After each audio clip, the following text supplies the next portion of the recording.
You're not alone. If you need someone to talk to today, please contact Crisis Services Canada by either calling them at 1-833-456-4566 all hours of the day, or you can text them at 45645 at 4 p.m. to 12 a.m. Eastern Time. Remember, you're not alone, and Crisis Services Canada is here to help.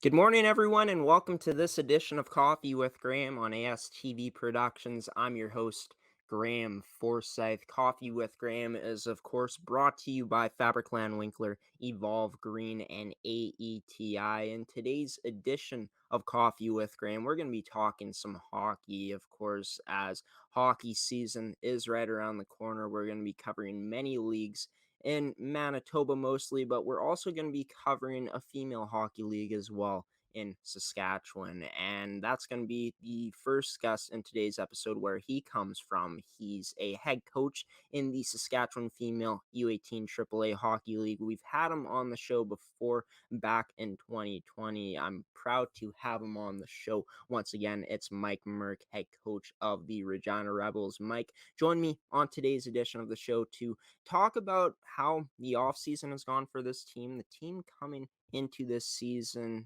talking about the returning players that this team has, as well as some of the new talent that they brought in and some other things as well. So without further ado, please join me in welcoming in the first of two guests on today's edition of Coffee with Graeme, Mike Merk of the Regina Rebels, here on AETi Productions on Coffee with Graeme.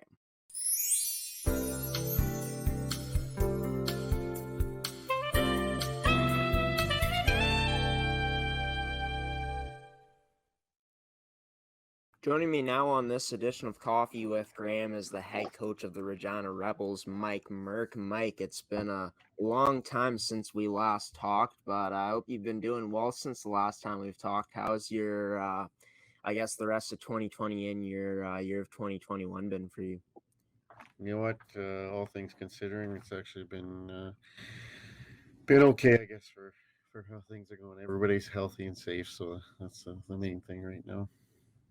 Yeah, for sure. The main thing for sure is the health and safety of everything. I think we've learned that throughout this time of this pandemic. But, transitioning to hockey, I had a chance to speak to Eugene Kaminsky, a head coach of the Winnipeg Ice in the Manitoba Female Hockey League here, the AAA league for girls at the U18 level in Manitoba. And he said that the excitement is just, really high this year, considering everything that's happened in the past year with hockey. How would you say the excitement is like for you and your coaching staff and just the team in general heading into this 2021-2022 season? I would say it's high as well. The players are really excited, coaching staff's really excited. I think even just the community in general, and excitement that hockey is back. I mean, we just came from the rink from practice, and there's people in watching, and all the rinks are full with team skating. So it's nice to be back. Hopefully, knock on wood, things continue down the path that we actually get to have a season this year. So your team had a chance to practice tonight. How many practices has the team been able to have at this point? So we're in our second week here, just starting the second week. So we've had 4 practices. Along with that, we had a fall camp a couple of weekends ago. So there's probably about 8 or 9 skates that we've had as a team so far. How's the team been looking so far, just with the returning players coming back as well as some of those new additions to the team? Yeah, we're going to be a little different team, I think, this year than what we've seen. Right now, I think the coaching staff, just because there hasn't been a lot of hockey in the last year, Right. we're still kind of interested to see what it's going to look like out the gate. We did lose a lot of depth over the last couple of years here, but I think the young players that we brought in, there's a few there that I think can fill some big shoes, and a few that given a little more time, I think they'll be strong players in the league. One thing that I've been asking coaches quite a bit is just the scouting process during the pandemic that we've seen here. Just in terms of players not being able to get out, it hasn't been the usual scouting process because you haven't been able to see much of the new players coming up, right? So, what's the scouting process been like for you and your team, and how you handled it throughout the recruiting process of setting a full lineup this year? Yeah, so I relied a lot on video. I looked online, I guess, first, and then as players contacted us or we contacted players, I asked for video. So I know there was a lot of teams that still skated and did a lot of skill development through the year. So we basically asked for some of the video just to see where the players were at that way. Um, I had done a lot of homework. Usually, I'm probably a year or two out from uh, in my selection process, so to speak. That I have a long list of players that I'm looking at well before it's time to pick the team. So there were some players that were already on the radar, and then there were some that we discovered through video and other methods. So. Take us into some of those players that were on your radar heading into this season. We've got a couple of players that are coming in. Ashley Breakrights is big, strong power forward. She came out of the Prairie Storm uh, team here, played Bantam Double A. We've got a couple of young defensemen here in Regina as well. That in an Emily Carpin and Ava Gottslig who came into the lineup this year. I think they're going to be really strong defensemen. Obviously coming in first year, there's going to be a bit to learn and grow, but they're already showing some signs of being strong D. As well, we picked up Evan Hill out of Saskatchewan, so she played out of Warman. A tall kid. She's got some great skills with her hands and the puck control side of things, and a great shot. Abby Mans is another one from Regina that was probably one of the top forwards in the graduating from our Bantam Double A team. Just going through this, I can go through. There's a number of them that we just picked up as we went along. Another one we did pick up was a grade 12 defenseman in the league that was just looking for a new home, and that's Nikita Schmidt. So I think with our back end, we lost three grade 12s last year. She's gonna hopefully come in and fill a role of being a kind of a bit of a leader in the back end with the experience. So yeah, I think there's been lots of good additions to the team. Yeah, that's great to hear, and yeah, especially most notably losing a player like Sydney Peterson. 3D on the back end in total due to age, and now definitely nice that you guys were able to find an experienced player and also find some young, strong players as well to fill those roles back there. Just speaking about the players that weren't so much on the radar, but kind of that you found out about along the way that you decided to choose, along with the coaching staff, to be on this year's team. Yeah, one would be Maya Gerard was probably one that was a surprise. We were able to have some skills sessions, in the spring there, and she came. She's from East End. She came in. Um, she's can skate. That's one thing I know is that she says she can skate. She was a defenseman though, but we're bringing her in as a forward this year and think that she can really help us out in that front end. Speaking about that forward group, you guys got a lot of O5s on the team. Of course, you got your O4s as well. Just speaking about how this forward group is going to look this season with the loss of some players, of course, Alexis Pletford and Greta Henderson. Even though Greta was a rookie, they had strong showings last season. Just speak about this forward group this year for the Regina Rebels. Yeah, I think probably the best way is to just speak about the overall team, and I think it's going to be a little different coaching this year.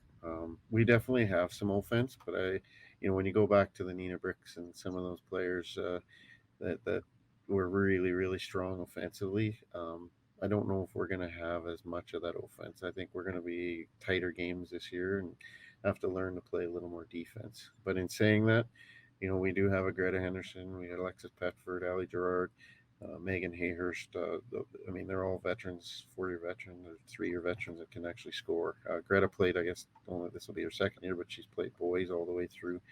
Um, you know, Lots of positives there. I also think there's some players that are coming up, and Ashley Grace and Bailey McMaster, who also have a good touch around the net that we might see some positive things. But at this point, there's a lot that's unsure of what exactly to expect because we've only Right. seen 4 games out of some of them, so it's Yeah. hard to really tell what it's going to look like this year.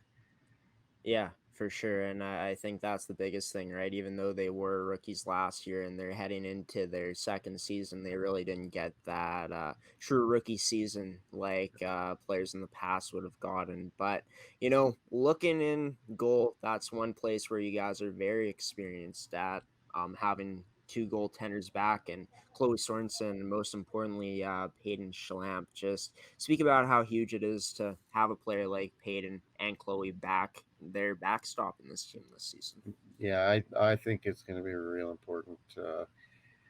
Peyton being a 4th year, she's got the experience now. We're really going to be looking to her to kind of take the net, so to speak, in the back end and really control the game from the back end. And even if you look at the 2 games we played against Swift last season, there, she stepped up and she was a huge part of us coming out of that with 2 wins. Um, we typically build our team, try to build it from the back end, kind of out, and make sure we're strong in the back end. But I think even Chloe's made some huge strides. Even though she didn't get the game experience, I think all the practice experience of facing kind of some of those top end shots and having to really push herself, we've seen some huge strides in her play that I'm expecting some big things out of her this year as well. Yeah, it definitely huge to have two experienced goaltenders coming in with the team that's lost some depth, right? It's going to be fun to see what that tandem can do this season. For players, obviously this past year has affected them in many ways in terms of them not getting to play games, not getting to see their friends at the rink as they would usually do. But players have also learned a lot of experiences through this, like don't take anything for granted. Take some time to really focus on your mental state. Just a few of the things that I've had a chance to talk to players about. Just for you, from a coaching perspective, what have you found that this pandemic has really been able to teach you in terms of just taking a step back and just reflecting on your coaching style and stuff like that? Yeah, I think one thing it's the whole pandemic's kind of done is it makes you a little thankful for what you kind of have and appreciative. I think one thing, just reading studies, looking at everything, maybe taking a little slower approach this year into things. They talk a lot about conditioning the players, and they're not ready to start off maybe where we did 2 years ago. So we're taking a little different approach that way, and in some of the conditioning and how hard we're kind of pushing early on here. Um, we'll work our way in. Hopefully in a month's time we'll be back to where it seems normal start for the season here. Yeah, and the season for you guys, even though it's not the regular season, your exhibition season starts October 2nd in the Swift Current Showcase. You guys have a game against Prince Albert and a game against Battlefords, and those 2 games that you guys are going to play there. Just the excitement of getting to actually see some game action again come the month of October. Just how exciting is that, truly? Very exciting, actually. We actually start next week already. Oh, awesome. Yeah, we're actually going to be playing Weyburn on the 8th and then again on the 13th. And, again, knock on wood, if everything stays open here, the Calgary Firestarter is for that September 15th weekend. So we'll actually get to go in a tournament. But I think right now, I would say everyone is really excited to just get that chance to play a full game and like I said, and hopefully get into a full season here and get everything going again. You can feel the energy in the players the scrimmages. We've done enough of going around pylons Yeah. and doing the skill development. It's time to play some games again. So I think the team's really excited. Us coaches are really anxious to get on the bench again. No doubt about that. Just to be able to be in a game situation again, I think that's what every hockey player and coach wants at this point.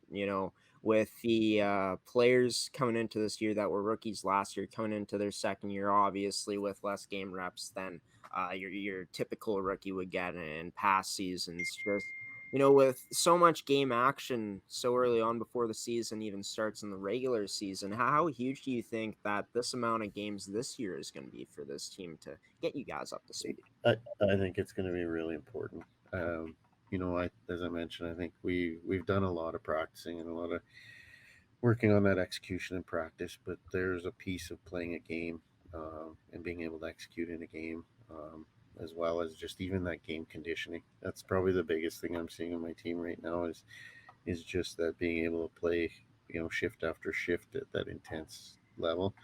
It's getting better and better every time we do it. But that was probably the first thing I noticed just through our fall camp when we had a scrimmage and that the girls they're missing that. But I believe probably the more games we can actually play leading into it, it's probably going to give us a better start. We'll be more prepared for that full 60-minute game. Yeah, for sure. Well, we'll see how well this team prepares for their games coming up. Good, best of luck to you and your squad, Mike, heading into the season, heading into the upcoming games here in the upcoming months. It's going to be a lot of fun to see what this Regina Rebels team can do this season. And hey, we'll be sure to have you or some players from your team on once the season gets rolling around. For sure. Well, thank you very much. Yeah, no problem. Mike Merk, head coach of the Regina Rebels in the Saskatchewan Female U18 AAA Hockey League, joining me on this edition of Coffee with Graeme. I'm going to let Mike go. We're going to go to commercial break, and then after the break, we're going to have some more hockey coverage for you guys here on this edition of Coffee with Graeme on ASTV Productions. Stick with us.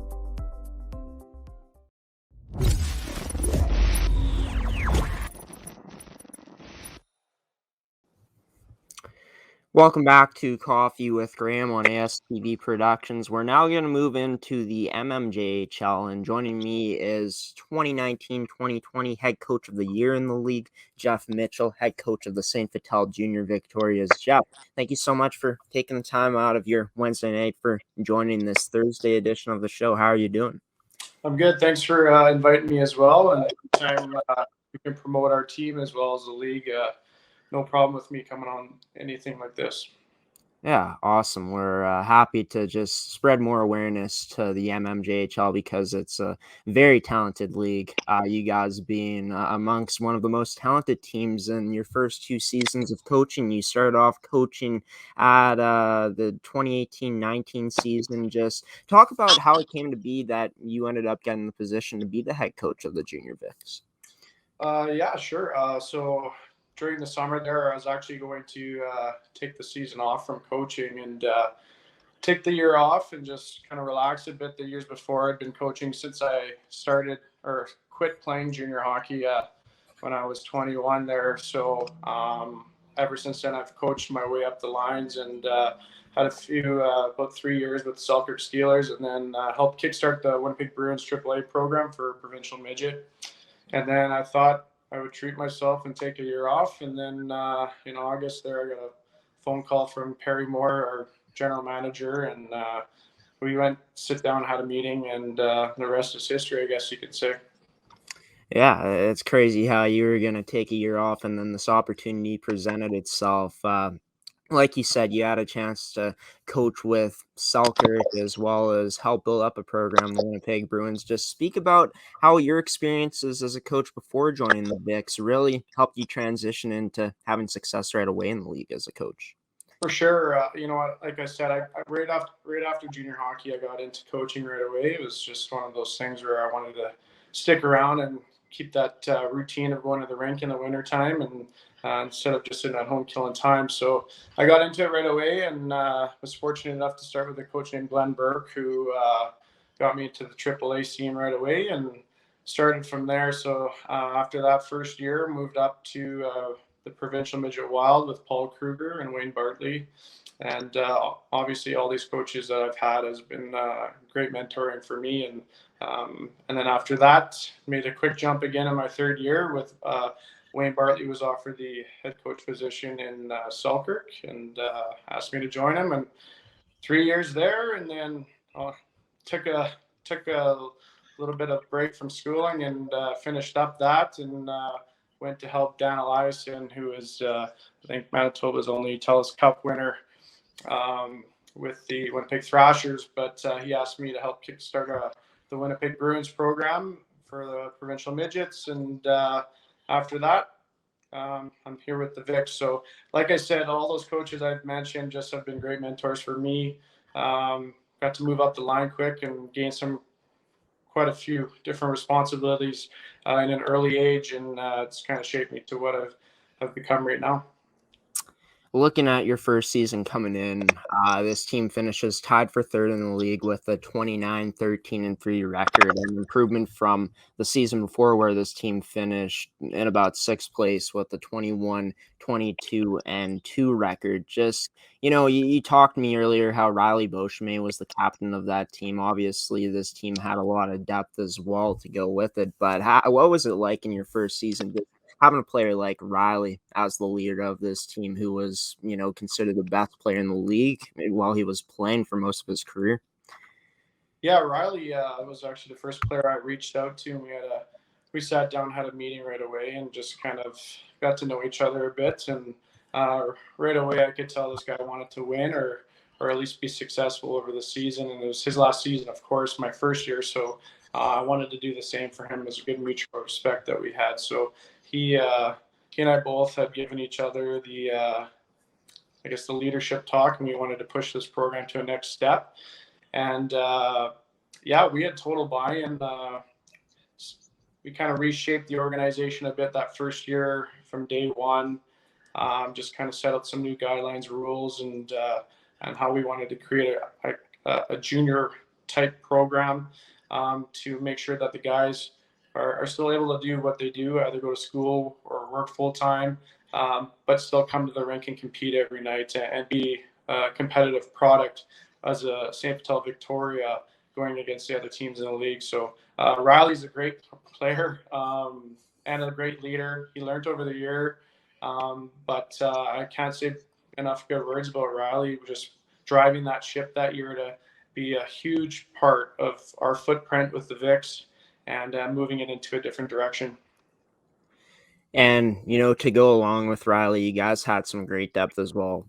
Well, obviously, with finishing second in goals for in the league with 189, obviously there was a lot of pieces around him too, not just Riley Beauchemin. Just speak about how the depth was so relevant in that season to you guys being able to have the type of season you guys had.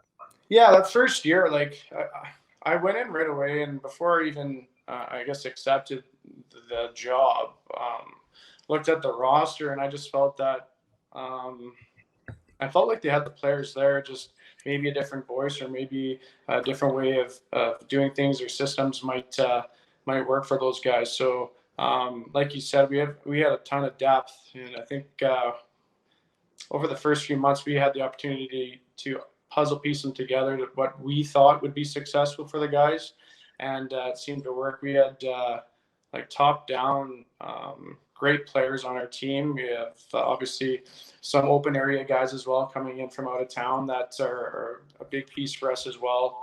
And that season alone was just one of my most memorable ones, obviously, and it was my first year as a head coach as well. So you kind of learn about yourself too. So we all had bought in, like I said earlier, and lots of depth on our team that year. And we were fortunate enough to get some guys back as well to help out our program.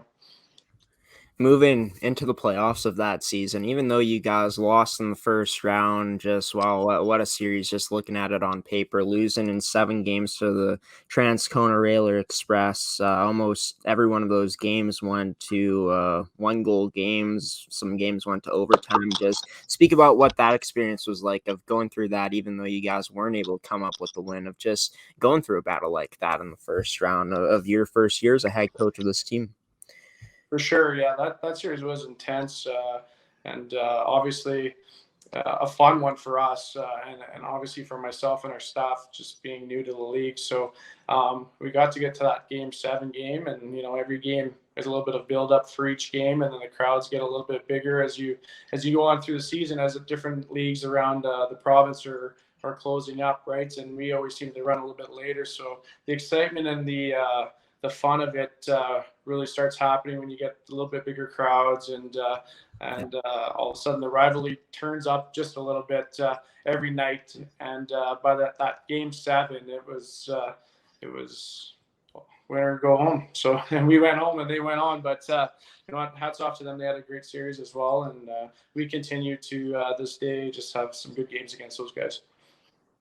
Just talking about you and your staff, I've had a chance to talk to one of your youngest players, Rylan Netchwood-Duke, as well as one of your seniors, your vets, and Dorian Wasakase, and they always have nothing but great things to say about not only you, but your staff. Just speak about what that's like, being able to build that type of culture from the coaching staff to, welcome players in and make players feel like they want to play for you guys. Yeah, I think that's one of the most important pieces of my job and our job as a staff, is to create a structure for them that we can hold them accountable. And from that, I think, and they can hold us accountable as well. But we can have a mutual respect from that. So our biggest goal is making sure that we have that culture, that want to win for that person sitting next to you and everybody else who's involved with the team. So our staff's great. It's changed a little bit over the last 3 years here, but not too much. I know my first season I had a good friend of mine, Lee Christensen. He was my assistant coach, and then Charlie Pogue, our goalie coach. They jumped in right away, feet first, and took a hold of. It was their first time coaching as well. Well, their first time coaching. I've obviously coached a little bit longer than them, but and they jumped right in, and we had a successful season. And then my current coach, assistant coach, Paul Cassis, came on at the end of the year there when he moved back from BC. And then we have good chemistry, the four of us, because we've grown up together and played hockey together our whole life since 5 years old. So we can all be on the same page, and we all have the same mindset of what we want out of our team. And that creates crystal clear, crystal clear communication from us, and what kind of style we want to play, and how to win for one another. So our staff's great. Our guys are great too. And that's another big thing for us, is we want to make sure that the guys we have going out every night listening to us and pushing for that VIX logo want to be there, and they want to put a name, or our name, on the map within the league and the province. You talked about, just how in that first year you felt like you guys kind of reshaped the things that the St. Vital Junior Victoria's organization does. Just speak about the things that go into that, how you coming in as a coach were able to, along with Riley Beauchemin, set the bar for what Junior Vic's hockey looks like now. Yeah, like that's that identity creation, right? So obviously, as a younger coach and a newer head coach, I had some shaping I had to do for myself as a head coach. And our first year with the guys in the group of guys we had, led by Bosch, just helped create that footprint on how the style that we can compete with. So I like a fast, skilled team. I like a competitive team, and I want to make sure that we're playing whistle to whistle every night. So we've been fortunate enough to have guys year after year being able to lead the younger guys coming in. What we started with 4 years ago, a little bit of a footprint, has now turned into continuous year after year footprint. So that's been great. That means the message has been received, and that's how you change a culture a little bit, right? So we've done that. Does it have to get tweaked every year for your team? Of course it does, right? You have to know your players, and you have to know how you have to shape that season per se.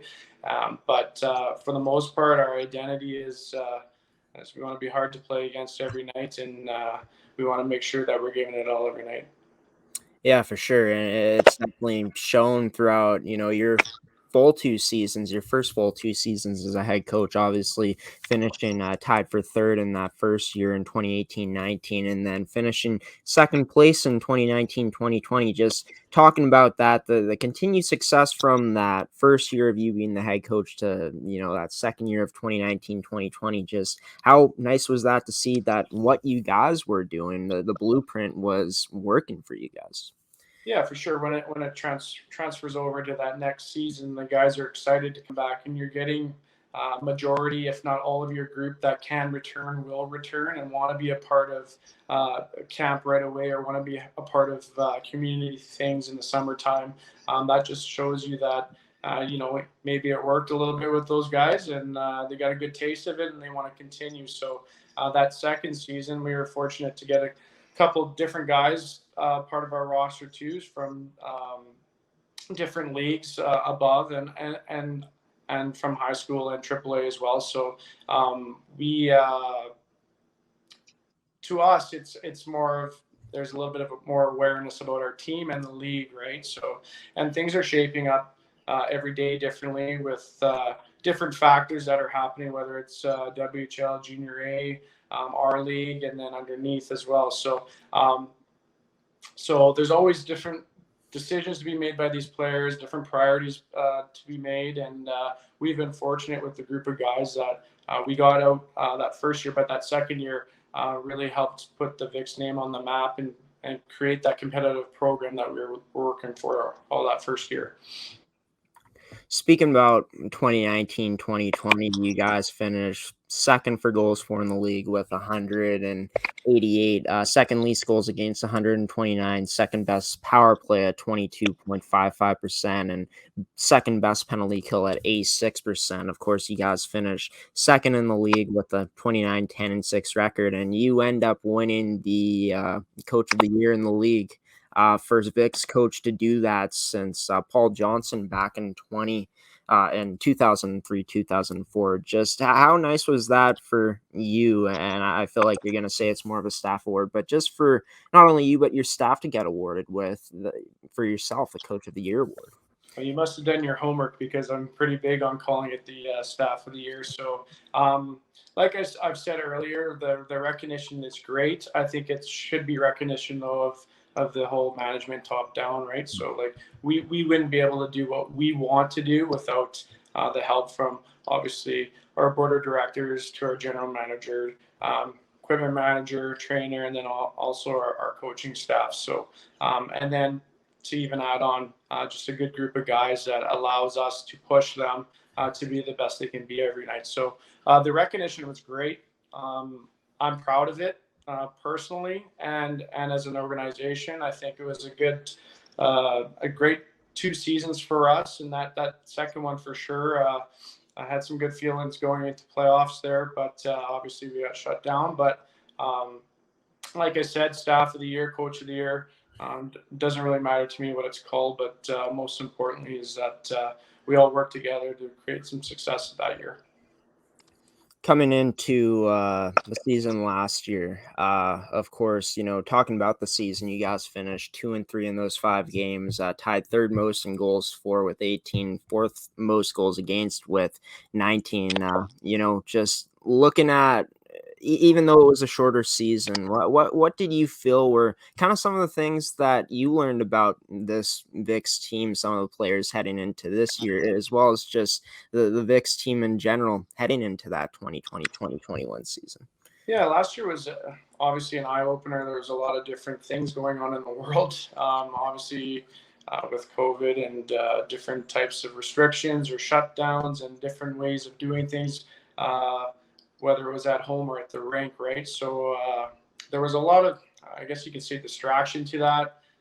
We did our best job to try to make it seamless and make it just feel like it was a normal thing for the guys to come to the rink a little bit later, have to get dressed a little bit quicker and sign in, and the mask thing. And obviously we did it for the right reason, and just wanted to make sure everyone was being safe. So it was interesting. Everyone bucked up and did their job, and if they wanted to be a part of that program, that's what they had to do. So this year is going to be similar in most aspects, I guess you could say. Obviously, there's the vaccine stuff that's going on as well here. So different curveballs thrown us this year, but it's we can at least relate to last year and build off of that. Yeah, for sure. And, hopefully we get to see more than 5 games this season, because it seems like you guys got a lot of returning players coming into this year. I think that Ben Coppinger is probably the most significant player in this group coming back. You guys got some 2000 born players coming back, some 01s, some 02s, and some 03s as well. Just speak about what the expectation for this year's Junior Vics team is going to be, just with, the lack of play last season and just with the veteran players that you guys got coming back. For sure. So this year will be shaped a little bit differently, just due to losing some core guys that we had over the last few seasons. That second year season as well, we had quite a few different significant injuries. So we had the opportunity from that.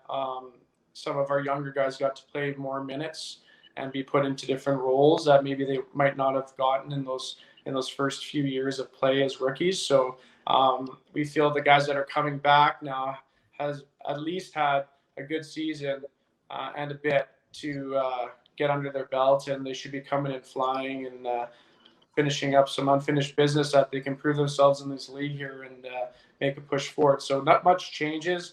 We do have a good chunk of guys coming back, a good mixture of guys, and we're always on the lookout for other guys as well to bring on. So we want to be competitive. We want to be hard to play against, and the memos stays clear from my year one is we want to make sure everyone's working their tail off every night for us when they come to the rink.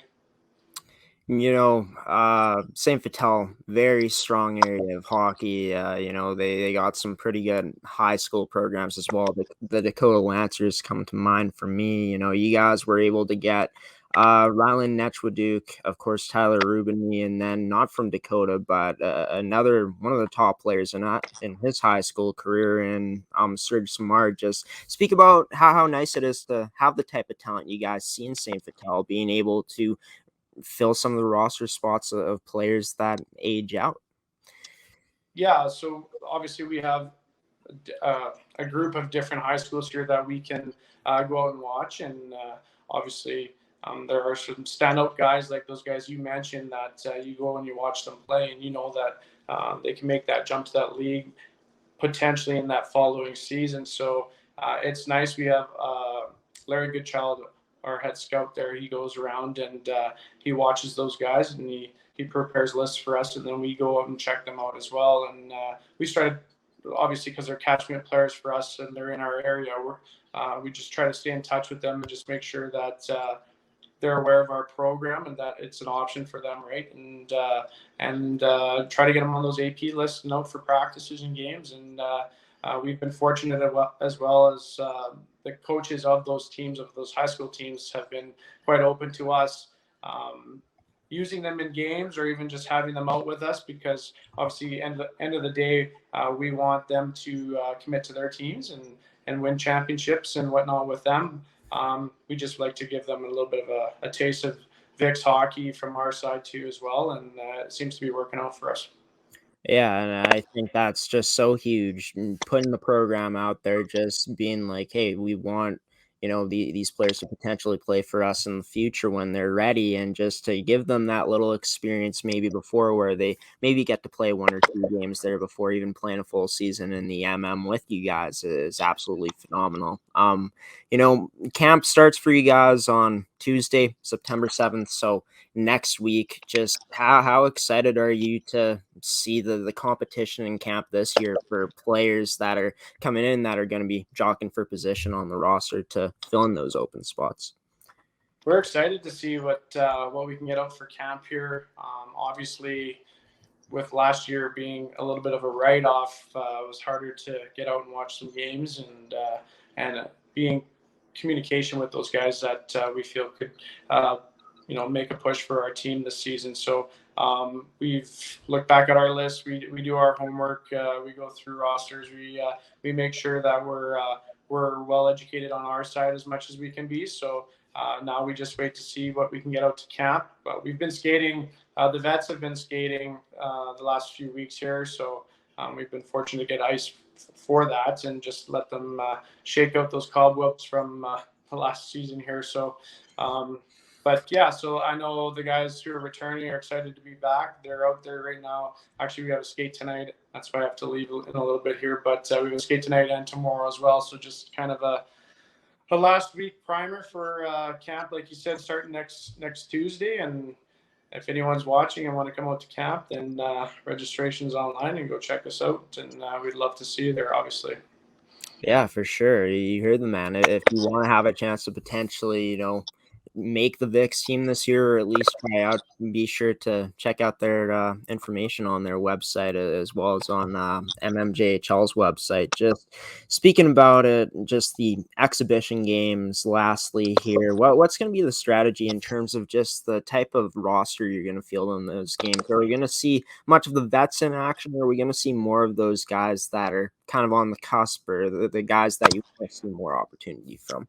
Yeah, it's typically a mixture, and you want to make sure that everyone's getting a chance to get into games, especially early on, because you have a little bit larger number that you have to deal with and work with. So we know for the most part how Ben Coppinger is going to play, and another 4 or 3-year vet guys. So they can usually hold out for the first few games, but if we need them in the lineup or we want them sending our message as one of our leaders on our team to the guys in the room and pushing them, then we'll put them in because we just feel comfortable doing so. So it's always a mix up. You kind of see you might see what the other team's rosters are looking at and try to match them a bit too on age and how many guys are in those specific positions for that game. But all in all, it's been my last 3 years with that. Has been great. Just making sure everybody gets that opportunity over the month here to get on the ice, get competitive, and get prepared for that first season game. Well, it's going to be exciting to see what type of talent comes out to training camp this year. How you guys doing exhibition and just the hype, the excitement leading up to that first game of the regular season later in September here. Jeff, it was great getting to meet you for the first time and talk to you about Junior VIX hockey. Thanks for coming on and taking the time once again here on the show. Thanks, Graeme. It's been great. And like I said, when we first started, like any promotion of our team and our league, I think is beneficial for everyone. So again, thanks, Graeme, and it was a good time. Yeah, for sure. And like I said before, anything we can do to help out a league like the MMJHL, it's our pleasure because, like I said, it's going to be such a fun league to watch this year. I can't wait. We're going to take one more commercial break here in this edition of Coffee with Graeme. I'll be back without Jeff after the break to give you some final words on this edition of Coffee with Graeme on ASTV Productions. Stick with me. Why go solar? Solar is better than ever. Our revolutionary design and inverter equipment with the latest in solar panel technology for the ultimate in-home and business security. That's right, I said security. Grid security and security of your home are linked. Fortify your future today with a battery backup system. No maintenance, quiet running. Did you know in Manitoba, grid-connected, off-grid, and battery backup systems are 100% right off in the year you purchase for any company or farm? Do you want to back up your internet, keep your tills running, and the lights on? We can install a system that is right for you with battery backup fully capable of taking on all those essential loads and keeping you running. When you call our experts at Evolve Green, ask about getting your free energy audit today. Call or email today to find out what system works best for you. 1-866-5EVOLVE or support@evolvegreen.ca. Also, be sure to check out our website at www.evolvegreen.ca.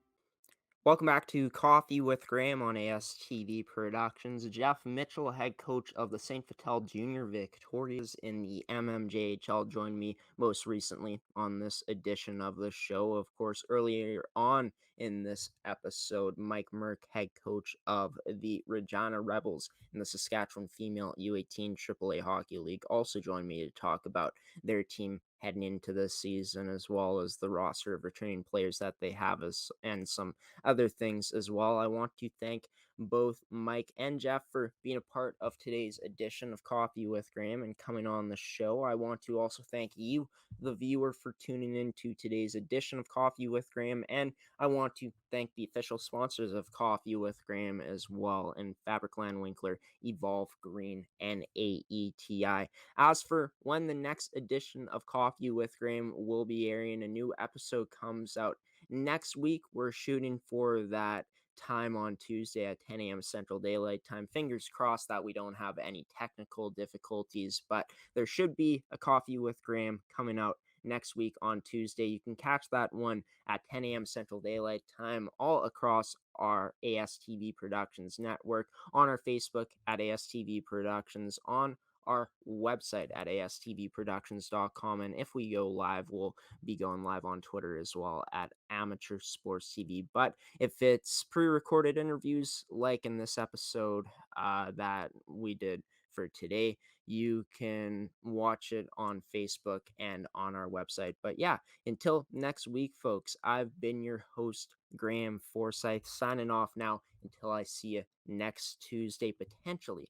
Have a wonderful rest of your Thursday. Stay safe out there and have a wonderful weekend as well. Peace out, everybody.